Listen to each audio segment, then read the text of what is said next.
Mesdames et messieurs, bonsoir. Merci d'avoir choisi RTI 1 à la une de ce 20h. Le vice-président ivoirien Temoko Melie Kone s'est rendu à Lomé et à Cotonou ce mardi.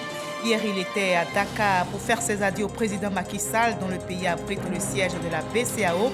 Temoko Melie Kone a gouverné l'institution pendant plusieurs années avant sa nomination par le président Ouattara comme vice-président. Le dossier EcoPlus est consacré au registre du commerce. Ce précieux document intégré aux formalités de création d'entreprises connaît une réforme. Comment l'obtenir? Quels sont les changements apportés par le tribunal du commerce d'Abidjan? Le registre du commerce, la réforme qui a tout changé. Explication dans ce 20h. Les affectations en classe de seconde sont désormais possibles en ligne et par téléphone portable. La direction de l'orientation et des bourses donne ainsi la possibilité à chaque parent d'affecter son enfant en classe de seconde dans l'établissement de son choix via Internet ou téléphone mobile. Cette mesure appliquée pour les élèves de 6e connaît un succès. Le secrétaire général de l'ONU, Antonio Guterres, est en mission de paix à Moscou. Il s'est entretenu avec le ministre russe des Affaires étrangères et avec le président Vladimir Poutine. Il se rendra jeudi prochain à Kiev. Il a appelé à un cessez-le-feu immédiat et plaidé pour l'instauration d'un couloir humanitaire pour l'évacuation des civils en Ukraine.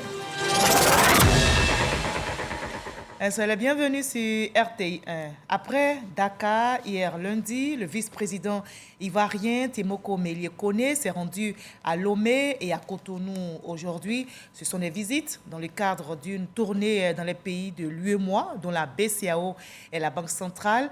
Temoko Melie Kone a gouverné cette institution pendant plusieurs années avant sa nomination par le président Ouattara comme vice-président le 19 avril dernier. Jérôme Kofi Abolé. Le vice-président de la République de Côte d'Ivoire ce mardi dans deux capitales des pays de la sous-région. Temoko Melie Kone s'est d'abord rendu à Lomé où il a été reçu par le président togolais Faure Gnassingbé. Il a ensuite mis le cap sur Cotonou, la capitale béninoise, pour échanger avec le président du Bénin, Patrice Talon. Ces visites respectives s'inscrivent dans le cadre d'une tournée dans les pays faisant partie de l'UEMOA, dont la BCEAO est la banque centrale, institution qu'il a gouvernée avant sa nomination le 19 avril comme vice-président de la République de Côte d'Ivoire. 24 heures avant Cotonou et Lomé, le vice-président ivoirien était à Dakar, la capitale sénégalaise où il était résident en tant que gouverneur de la BCEAO. Une autre visite est prévue ce mercredi à Niamey, au Niger, où Temoko Melie Kone va rencontrer le président nigérien après avoir échangé successivement avec les présidents sénégalais, togolais et béninois. Dans l'actualité également, le réseau des parlementaires africains membres des commissions défense et sécurité est en mission dans notre pays. Les membres de cette organisation qui sont là pour un séminaire ont échangé aujourd'hui même avec Adama Bictogo, président par intérim de l'Assemblée nationale. Mais comment renforcer les actions pour une meilleure sécurité en Afrique? La question a été abordée justement. Le réseau a fait part de ses initiatives en matière de lutte contre l'insécurité en Afrique. Konaté Moussa. L'insécurité dans les États africains demeure une réelle préoccupation pour le réseau des parlementaires africains des membres des commissions défense et sécurité présentes en Côte d'Ivoire dans le cadre d'un séminaire. L'organisation parlementaire échange avec le président par intérim de l'Assemblée nationale. Nous sommes ici pour parler des modalités et du plan de travail qui a commencé depuis 6 mois, il y a de cela, à Abuja. L'objectif, c'est de venir ensemble et puis trouver des solutions viables aux problèmes épineux que représente l'insécurité pour nos populations africaines. S'unir pour une lutte efficace contre l'insécurité en Afrique. Cette volonté du REPAM-CDS est soutenue par le président par intérim de l'Assemblée nationale, Adama Bictogo, rassure de l'accompagnement de l'État de Côte d'Ivoire. Je voudrais, pour ma part, vous assurer donc de la disponibilité de l'Assemblée de Côte d'Ivoire, de permettre donc au président de la Commission Défense-Sécurité de notre Assemblée de pouvoir prendre toutes les dispositions pour permettre à l'Assemblée de Côte d'Ivoire de jouer son rôle, de permettre au gouvernement et à notre président de la République, M. Alassane Ouattara, dont vous connaissez le leadership, de faire valoir une fois de plus son leadership pour pouvoir donc accompagner le réseau. Le réseau des parlementaires africains membres des commissions défense et sécurité a été créé depuis 2018 à Abidjan. Et vous allez le voir, le travail s'accélère dans les ministères ici en Côte d'Ivoire. Après la mise en place du nouveau gouvernement, les passations s'enchaînent pour la continuité du service. L'ancien ministre des Mines, du Pétrole et de l'Énergie, Thomas Kamara, a passé la main à son successeur. Le nouveau titulaire du portefeuille ministériel, Mamadou Sangafoua Coulibaly, en mission à l'étranger, était représenté par le ministre Bouaké Fofana. Jean-Luc Bambo pour le reportage. Un séjour court, dense et intense. C'est ainsi que Thomas Kamara a qualifié son passage à la tête du ministère des Mines, du Pétrole et de l'Énergie. Au moment de passer le témoin à son successeur, celui qui a passé un peu plus d'1 an à la tête de ce ministère est revenu sur ses principaux acquis. Au niveau de l'énergie, la crise de l'électricité, la solution a été trouvée, elle a été mise en œuvre, elle fonctionne aujourd'hui. Au chapitre du pétrole, Dieu nous a fait grâce de faire une grosse découverte du gisement baleine, et qui est donc en train d'être mise en production. En l'absence de l'entrant, Mamadou Coulibaly Sangafoua, c'est le ministre de l'Hydraulique, de l'Assainissement et de la Salubrité, Bouaké Fofana, qui a reçu les documents relatifs à la passation des charges. Les défis sont énormes. Il nous faut donc continuer le travail abattu par le ministre Thomas Kamara, car nous nous inscrivons dans la même vision, celle d'une Côte d'Ivoire solidaire, prônée par son Excellence M. Alassane Ouattara. Thomas Kamara dit partir le cœur léger, avec le sentiment d'avoir bien accompli son devoir à la tête du ministère des Mines, du Pétrole et de l'Énergie. Il a souhaité la même implication et le même dévouement de ses ex-collaborateurs auprès de son successeur, Mamadou Sangafoua Coulibaly. Je vous invite à suivre aussi cette double cérémonie de passation de témoins entre le ministre Souleymane Diarra et les sortants Félix Anoblé et Emmanuel Esmel Essis. Désormais, ministre du Commerce, de l'Industrie et de la Promotion des PME, Souleymane Diarra gère dorénavant l'ensemble des portefeuilles liés au secteur privé, une charge qu'il entend assumer pleinement, nous rapporte l'enseigne Bakayoko. Cette double passation des charges au ministre du Commerce, de l'Industrie et de la Promotion des PME, Souleymane Diarra a été supervisée par le secrétariat général du gouvernement, représenté par Carmen Sioglo. Le premier à remettre les clés, c'est Félix Anoblé, précédemment en charge des PME. Il a fait le point de son action, mais a également partagé quelques perspectives avec une emphase sur la situation des tisserands.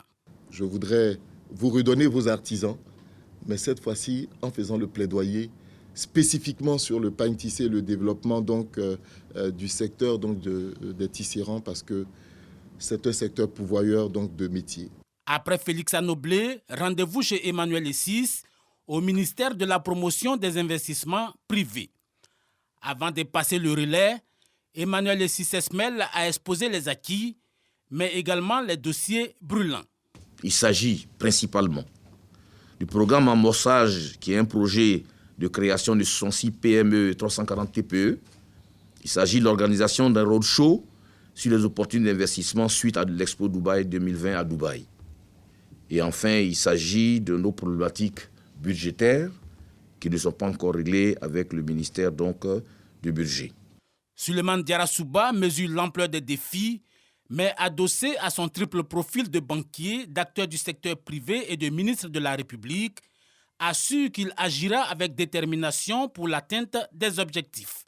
J'aurai comme boussole le plan national de développement 2021-2025 et comme guide au quotidien le projet de société du président de la République, Côte d'Ivoire solidaire, à savoir la transformation structurelle de notre économie à travers l'accélération de l'industrialisation, l'emploi des jeunes et l'autonomisation des femmes et la promotion de la bonne gouvernance et de la lutte contre la corruption. Félix Anoblé, Emmanuel Essis Esmel, même parcours, même destin. Après avoir été secrétaire d'État, les deux personnalités quittent le gouvernement après 4 années de bons et loyaux services à la nation. Et on en arrive à notre dossier Éco Plus de ce 20h consacré au registre du commerce. Ce précieux document intégré aux formalités de création d'entreprises depuis 2018 est à la recherche de nouvelles légitimités. Comment l'obtenir au juste? Quels sont les documents exigés? Quels sont surtout les changements apportés par le tribunal de commerce d'Abidjan? Quel est le rôle et l'importance d'un registre du commerce? Le dossier EcoPlus répond à toutes ces questions pour vous. Le registre du commerce, la réforme qui a tout changé. Le dossier est signé Lansene Bakayoko.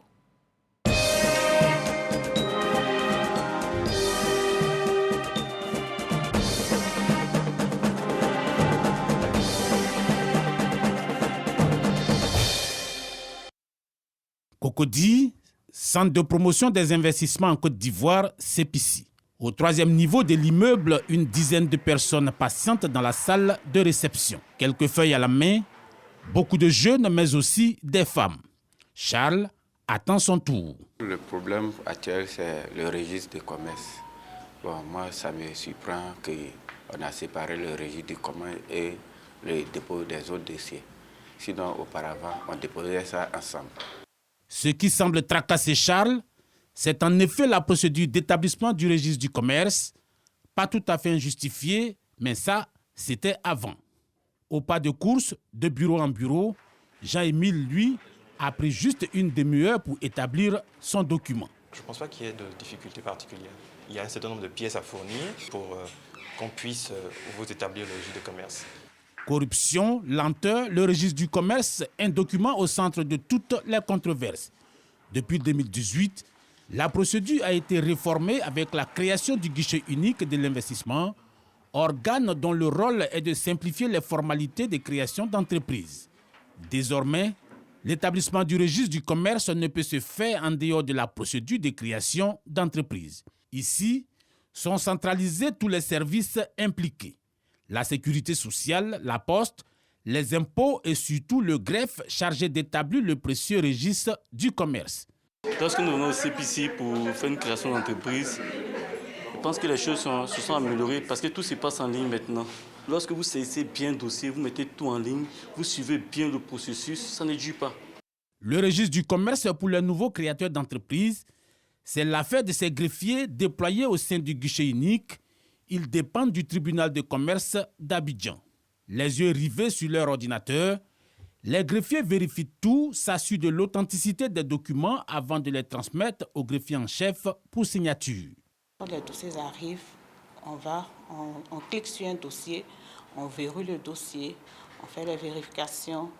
Quand le dossier est verrouillé, on lance automatiquement pour une recherche pour voir si le dossier n'a pas de numéro d'immatriculation.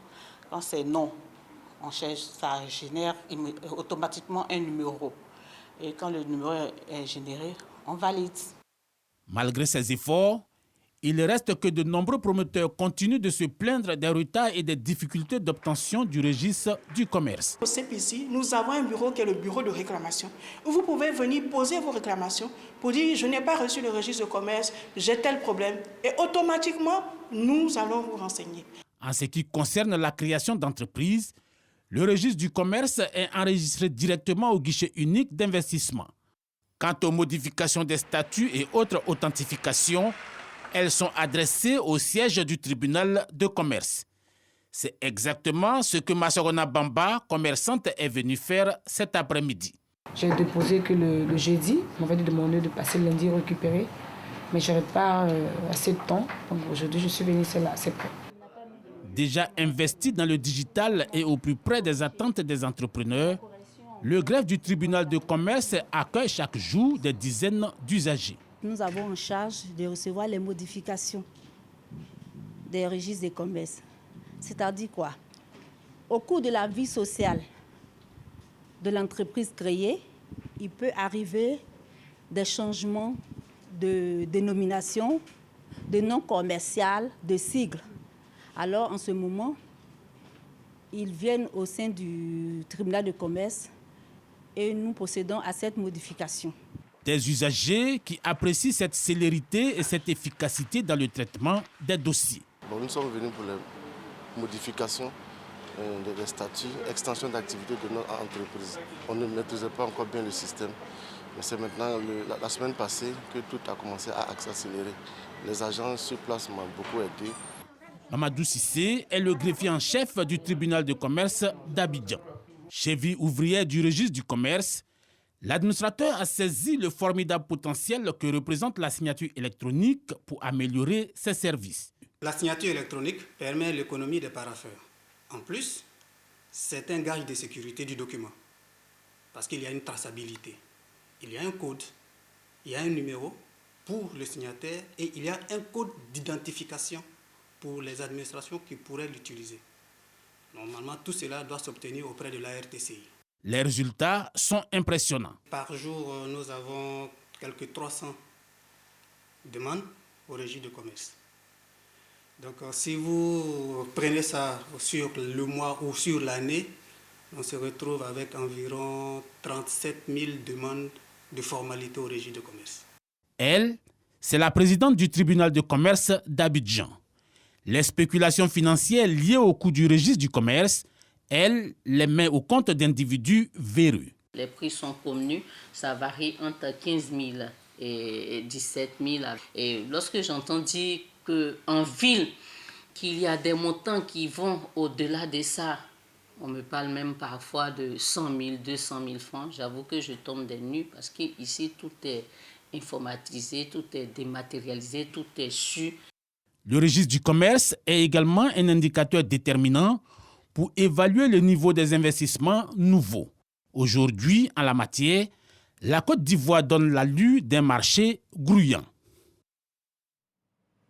Voilà, réforme du commerce en Côte d'Ivoire, registre du commerce en Côte d'Ivoire. La réforme qui a tout changé, c'était le dossier EcoPlus réalisé pour vous par Lansine Bakayoko, chef du service économie de la rédaction de RTI 1. On s'intéresse à présent à cette innovation dans le domaine de l'éducation. Les affectations en classe de seconde sont désormais possibles en ligne et par téléphone portable. La direction de l'orientation et des bourses donne ainsi la possibilité à chaque parent d'affecter son enfant en classe de seconde dans l'établissement de son choix via Internet ou téléphone mobile. Cette mesure est déjà appliquée pour les élèves en classe de 6e, connaît un succès selon l'ADOB. C'est Forazeki. Après les classes de 6e, il est désormais possible pour les parents d'élèves de procéder eux-mêmes à l'affectation de leurs enfants en classe de seconde. À partir d'un téléphone mobile, il suffit d'envoyer DOB par SMS au 99 91 et l'opération est effectuée. Pour les 6e d'abord, c'est juste une affectation. Pour les secondes, c'est deux opérations en une. Vous faites l'orientation de votre enfant qui consiste à lui donner une série et l'affectation qui consiste à lui attribuer un établissement. La direction des bourses et de l'orientation a introduit cette innovation pour résoudre les problèmes post-affectation.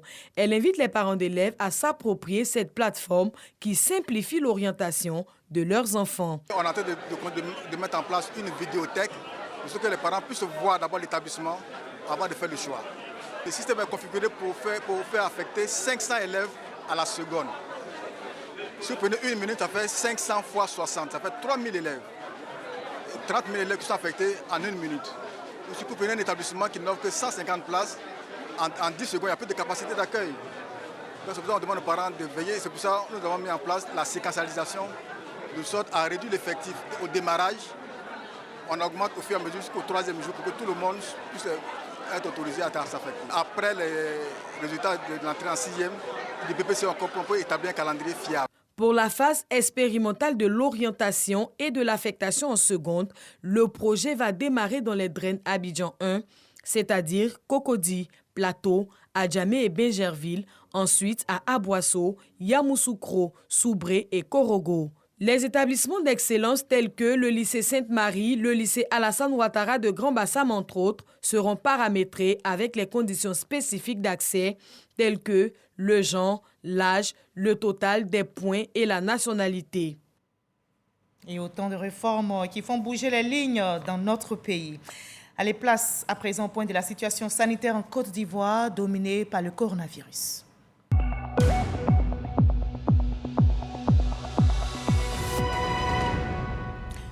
Ce mardi 26 avril, on dénombre dans notre pays 11 nouveaux cas de COVID-19 sur 1121 échantillons prélevés, soit 1% de cas positifs, 6 nouvelles guérisons et 0 décès.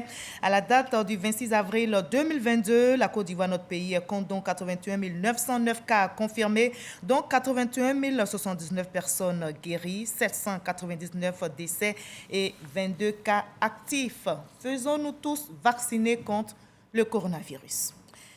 On lutte aussi contre le paludisme. La Côte d'Ivoire, à l'instar de nombreux pays, a célébré hier, 25 avril, la 15e journée mondiale. Les acteurs, sous la houlette du ministre de la Santé, Pierre Demba, étaient réunis à Dabou pour faire le point des actions menées et à venir. Le pays veut exploiter l'innovation pour réduire la charge mondiale du paludisme et sauver des vies. Le combat pour l'éradication du paludisme va donc s'accentuer en Côte d'Ivoire, nous dit Jean Magagi. Le district sanitaire de Dabou, mobilisé pour la 15e édition de la journée mondiale de lutte contre le paludisme. C'est à travers des messages de sensibilisation que le personnel soignant du département de Dabou et de la région des Grands Ponts montre sa détermination à réduire la mortalité liée à cette pathologie. L'incidence du paludisme chez les enfants de 0 à 5 ans est passée de plus de 200% en 2016 à plus de 400% en 2020. Face à cette situation, les agences des systèmes des Nations Unies soutiennent depuis 2017 l'État de Côte d'Ivoire à travers l'initiative présidentielle américaine PMI et le projet Stop Djekwadjo. Le thème retenu cette année est « Exploiter l'innovation pour réduire le fardeau du paludisme et sauver des vies ». Et ce thème s'aligne sur l'appel de l'OMS à intensifier d'urgence l'innovation et le déploiement de nouveaux outils dans la lutte contre le paludisme. À ce jour, les enquêtes du ministère de la Santé montrent une progression des performances des agents de santé de plus de 90%. Des acteurs du district sanitaire de Dabou ont été récompensés pour leurs actions. Un espoir dans la lutte contre le paludisme. Le test de diagnostic rapide, les médicaments pour le traitement du paludisme, simple. La prévention chez les femmes enceintes sont gratuits dans toutes les formations sanitaires de notre pays. De plus, les enfants de moins de 5 ans, résidant dans les villages situés à plus de 5 km d'un centre de santé et dans les villages enclavés sont pris en charge gratuitement par les agents de santé communautaire formés à cet effet. En 2021, les campagnes de chimioprévention saisonnière du paludisme ont été mises en œuvre et ont permis de protéger plus de 11 millions d'enfants dans le pays. Le ministre de l'Emploi et de la Protection sociale est aussi actif sur le terrain. Adama Kamara, dans le cadre du projet La Ronde sociale, a reçu à l'école de police les agents pour les sensibiliser à s'approprier les nouveaux produits de sécurité sociale, notamment la retraite complémentaire. Ce nouveau régime a pour but de permettre aux policiers de bénéficier d'une retraite paisible. Et le ministre de l'Emploi et de la Protection sociale qui porte à la connaissance des populations vivant en Côte d'Ivoire que le jeudi 28 avril 2022, le lendemain de la nuit du destin, Laylatou Kadr est déclaré jour férié et chômé sur toute l'étendue du territoire. Et justement, la prière s'accentue en ce mois de Ramadan dans notre pays. Les dons envers les démunis s'intensifient aussi et la chaîne de solidarité se renforce dans tout cela. L'un des cadres du RHDP, Amidou Sanogo, a offert à Grand Bassam une rupture de jeûne collective à la communauté musulmane et chrétienne de la ville historique. Et c'était en présence du président du CESEC, Eugène Aka Awele. Patricia Omouitia. Une rupture collective de jeûne marquée par une prière, une soirée de partage, comme le recommande l'islam, les membres de la communauté musulmane et chrétienne, délégation du COSIM, militants du RHDP, ont pris part à cette rencontre de partage et du vivre ensemble. Comme le dit le Coran, le mois de Carême est un mois de partage. Pour un temps soit peu partager le peu que nous avons avec nos militants, au-delà, avec nos amis, même qui ne sont pas musulmans et qui ne sont même pas du RHDP. Pour le président du Conseil économique, social, environnemental et culturel, l'occasion est belle pour se rapprocher davantage afin de maintenir la paix et la cohésion sociale. Cette rupture collective a été également une occasion de rendre hommage à des responsables politiques au niveau du Conseil, au niveau du Sud Comoué, particulièrement à Amidou Sanogo et à d'autres, à votre serviteur, mais également aux plus hauts responsables de notre parti, le RHDP. Je veux parler de Gilbert Kone Kafana ainsi que de Adama Bictogo. Mais tout le monde a tenu également à prier pour qu'il y ait une forte cohésion sociale au niveau de la région. Des prières de bénédiction pour le président de la République et pour le directoire du RHDP ont mis fin à cette rupture collective de jeunes. Voilà le reportage de Patricia Omouete était commenté pour vous par Jean-Marc Gagui. Ce week-end également, les élus et cadres du Boukani et du Gontougo se sont retrouvés pour rompre le jeûne ensemble. C'est une initiative de la ministre du Plan et du Développement, Niale Kaba, pour consolider la cohésion dans la commune. Jean-Marc Gagui. Rupture collective jeunes, des élus et cadres du Boukani et du Gontougo dans un esprit de partage et de convivialité, en présence du ministre du Plan et du Développement et du ministre-gouverneur du district du Zanzan. Cette initiative, devenue presque une tradition, réjouit les fils des deux régions. Que cette bonne ambiance que nous avons vue dans la communion et la fraternité puisse descendre dans nos esprits et nos cœurs afin que nous soyons unis pour pouvoir évoluer ensemble, non seulement spirituellement, et attirer beaucoup de faveurs sur le plan du développement pour nos deux régions. Le geste qu'elle a posé va aussi dans le sens de ce que le chef de l'État veut. Il a dit solidarité, proximité. Et nous étions ensemble ici, c'est la proximité. Nous avons partagé, c'est la solidarité.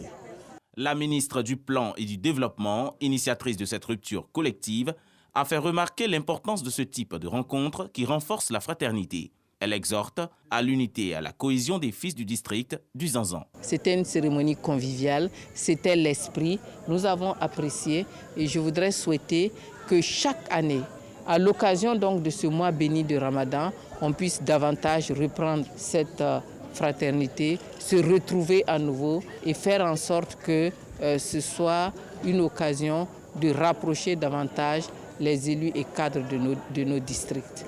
Prières pour le président de la République, le gouvernement et pour toute la nation ont aussi meublé ce moment. Voilà donc communion des cadres du Boukani et du Gontougo. Les militants du Rassemblement des Oufouettistes pour la démocratie et la paix, RHDP, ont rendu hommage au président de la République, Alassane Ouattara, pour toutes ces actions de développement amorcées dans le département, des actions qui viennent désenclaver Zieunula et apporter un visage nouveau à ce chef-lieu de département dans la région de la Marawi. Théodore Zouzou et Jeanne Toubé pour le reportage. Zieunula, le département tout entier laisse voir avec fierté tout ce qu'il a obtenu en termes d'infrastructures socio-économiques et dans un élan de reconnaissance à l'endroit de ses acquis dans cette partie de la région de la Marawi, les militants du Rassemblement des Oufouettistes pour la démocratie et la paix, RHDP, rendent hommage au président de la République, Alassane Ouattara. Une journée de reconnaissance en vaut la peine quand on regarde la longue marche des luttes de son Excellence le président de la République, d'abord président du RDR et ensuite aujourd'hui président du RHDP. Grâce aux actions de développement du président de la République, aujourd'hui Zieunula a un taux de couverture en électricité de près de 90%. Donc nous ne faisons que remercier le président de la République. Le bilan des activités du parti a été dressé avec en perspective la participation du RHDP aux futures échéances électorales. Les militants sont invités à œuvrer pour la défense et l'illustration du RHDP. Comme ces 200 militants honorés pour le rôle qu'ils jouent dans le parti et leur contribution à positionner le RHDP dans la région de la Marawi. Les militants ont eu raison de choisir Alassane Ouattara parce qu'aujourd'hui, toutes les voies reliant les départements de la Marawi sont en train d'être bitumées. Les collègues de proximité sont partout et venir rendre hommage, c'est saluer leur engagement pour qu'on arrive justement à ce développement. Alors ce développement amorcé par le président de la République, nous ne pouvons que le soutenir. Lui dire merci pour tout ce qu'il a fait pour la population de la Marawi en général et particulièrement la population de Zieunula. Et aussi dire merci à nos militants qui depuis les premières heures ont trop tôt eu raison qu'il fallait Alassane Ouattara comme président de la République de Côte d'Ivoire. Le défi pour les militants de Zionola est de conserver leurs acquis pour une victoire lors des sénatoriales, mais encore gagner les municipales, les législatives et les régionales pour lesquelles ils sont déjà mobilisés. À l'étranger, le secrétaire général de l'ONU, Antonio Guterres, est en mission de paix à Moscou. Il est arrivé aujourd'hui. Il se rendra jeudi prochain à Kiev. Lors de sa rencontre avec Sergei Lavrov, ministre russe des Affaires étrangères, il a appelé à un cessez-le-feu immédiat en Ukraine et plaidé pour l'instauration d'un couloir humanitaire pour l'évacuation des civils. Il propose pour cela la création d'un groupe de contact réunissant la Russie, l'Ukraine et les Nations Unies. Proposition acceptée par Sergei Lavrov. Le ministre russe des Affaires étrangères se dit disposé à une résolution diplomatique de la crise. Au moment de cette rencontre à Moscou, plus loin en Allemagne, les États-Unis et 40 pays alliés se sont réunis et ont décidé de fournir plus d'armes à l'Ukraine. L'Allemagne autorise l'envoi de chars à Kiev. Voilà, vous l'avez compris, c'est la fin de ce 20h. Notez qu'il y aura une émission débat tout à l'heure, alors ne décrochez pas.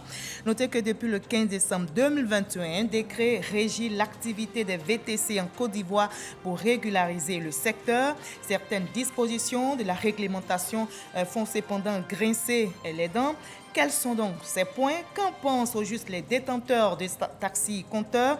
Comment l'État entend mettre tout le monde d'accord autour du test? Le débat est lancé donc après ce 20h et c'est avec Hamza Diaby et ses invités. Ne décrochez pas, passez une très belle soirée sur RTI 1. Demain 20h, vous avez rendez-vous avec Kolo Kulbali.